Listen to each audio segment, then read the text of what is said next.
Cikgu, apa dia? Tak lama lagi, insya-Allah, Malaysia akan ditadbir dengan cara Islam. Alhamdulillah. So, what's the problem? Tapi, ada orang tertanya lah cikgu. Dah tu selama ni, Malaysia takbir cara kafir ke? Macam mana nak jawab cikgu?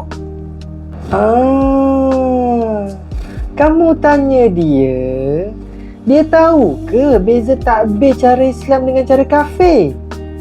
Katakanlah dia tak tahu cikgu.